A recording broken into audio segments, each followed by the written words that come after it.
Alright, Phelan, we're having a bit of a chat here about training versus racing, and we're kind of discussing like what's the perfect blend. Some people were talking about racing frequency, what's too much, what's not enough. What is too much at the moment for you? Never enough. So too much racing is probably maybe once a week, and depends on how fit you are. And then not enough. It's like you need to be racing at least once a month to kind of get the value. And like why are you doing the sport? Now there's lots of reasons, but really everybody wants to try and ultimately run a bit faster, whether it's their park run at all levels, whether it's 35 minutes, 30 minutes, 25 minutes, 20 minutes, etc. Everybody wants to do a little bit better at what they're doing. Yeah. So like that's pretty talking about why does racing matter? Like why does racing matter to you? Why does racing matter to like the athlete? Is there different reasons for it mattering? Well, as a coach, after a while, I'd always I coach people to race, Yeah. and to do it, and that's where the highs and the lows are ultimately, like people to get better, people to improve, and to put into practice the training that you've done, and that's where the buzz is. And then also, unfortunately, there's disappointment along with it when it doesn't work out.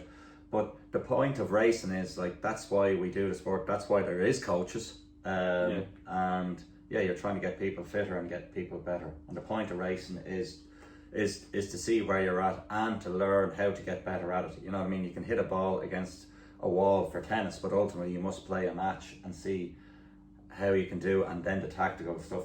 Do you hit a drop shot, and what way can you get better in being stuck in certain scenarios? Yeah. So then for people, like what's the right balance? Like this might be a longer question, because like what's the right balance for someone who's trying to run a certain time, or what's the right balance for someone who's trying to execute it, a certain race? So for someone, they might need to train for a bit longer because they know they're building up for their A goal. But is there a balance in between that where you're like, we can hit a few 5Ks in between to get better at that? Yeah, it depends on the volume of training that you've done. Like you might have just gotten back, you've only done around 6 weeks of training, so you need to get more training in.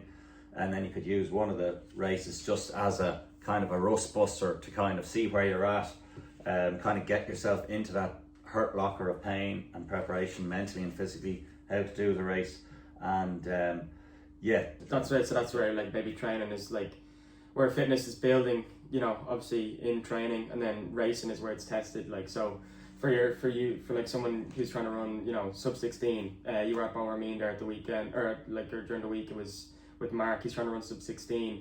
That was his goal going into the race, but maybe when you look back, there's actually more goals from it based off how did he race, why is he racing. It's not just one goal. He's actually it's the reflection. Then I suppose what you learn about a race is afterwards, when you start talking to people and you're like, okay, I was thinking something completely different than they were, and kind of going through it and then seeing actually where they went wrong. So afterwards, Mark is telling me that, okay, I went through the first K, then second K, I'm already thinking, I'm off my pace by looking at the watch. Whereas like, well, you had a body, if there's a good body of runners or a good clutch of runners, why were you not focused on tracking them, beating them, and being in the moment of like, where am I within this race, and then what am I going to do at the back end, rather than being obsessed with the time, or the watch is off, the watch is on. Like you might have been going up a hill, down a hill, there was a headwind, and really not being in focus on racing. He finished 11th, whereas he could have come maybe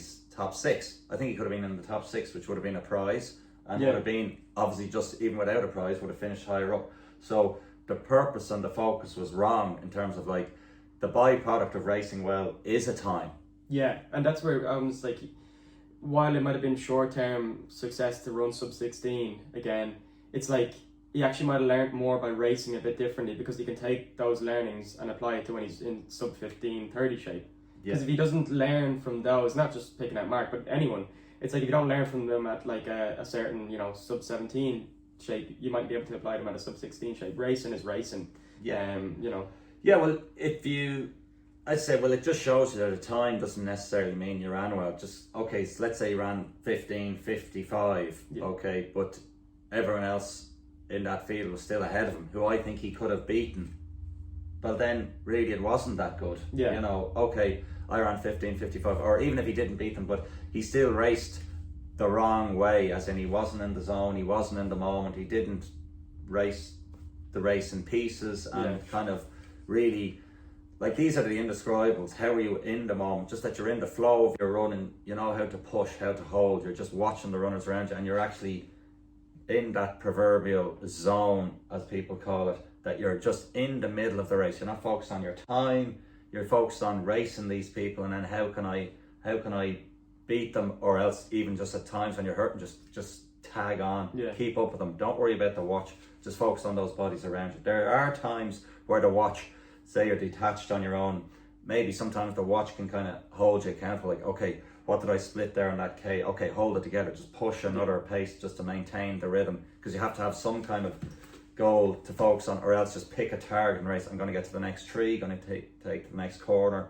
or if there is somebody down the road, just that they stay in the same position visually behind you, that you're maintaining an effort, and even can you claw back 3 to 5 yards. So you need to always be kind of thinking of a new goal or a focus even within a race, like real-time decisions, real-time racing, rather than my watch says my VO2 max is 50 and that I'm in 58 shape, and like, you know, that really doesn't particularly tell you anything. You can overperform and underperform. So that's almost like talking about where like the average club runner's going wrong. They're looking at the watch too much in the wrong way. They're not using it, like, you know, they're not using the training to actually dictate what their goals of the racing are. Like, you know, you have to come in with a proper goal for the race. Yeah, proper goal. And look, it is to be enjoyed, but then there's too much messing before the race banter. Oh, how are you doing? Oh, yeah, I'm not really taking this that seriously. But you are taking it seriously. Like, you've paid the entry fee, you've spent €250 on a pair of runners, and some of you are even taking bicarb. So you're taking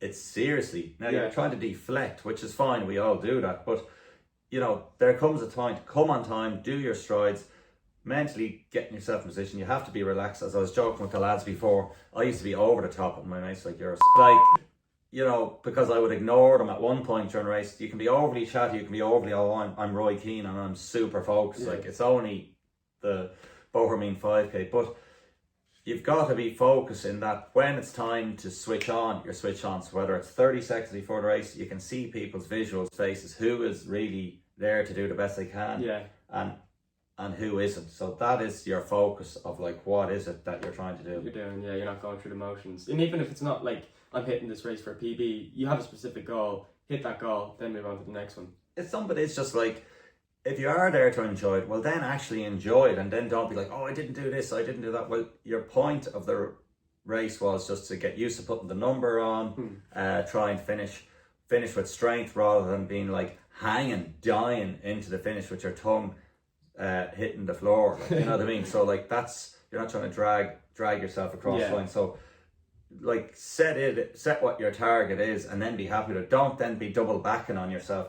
Oh, why didn't I do this? Why am I not running fast enough either? It's like, no, your goal was to get race experience, enjoy the run, and close fast. And then we have the different permutations, like even with Marcus, like, why not just run a race without wearing a watch?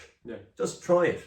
Then say, right, I'm going to run a race and I'm going to have the watch on, because I do want to have my splits. It's nice to analyze it after, but just take off the beeper, or else even just cover the watch. Don't check the 3K maybe. Yeah, exactly. Or check the 3K, or cover the watch face, you know, with tape or whatever, just so that you can't see it. But you do want to stop it at the end. You can analyze your splits, because it is interesting to have your splits, to be able to look back. Where did you gain pace, lose pace, you know, and where is, you know, invariably it's going to be in the middle of a 5K, but like, where can we change the training, or where can we focus on something to kind of get yourself a little bit better on the tactical end of your race to improve?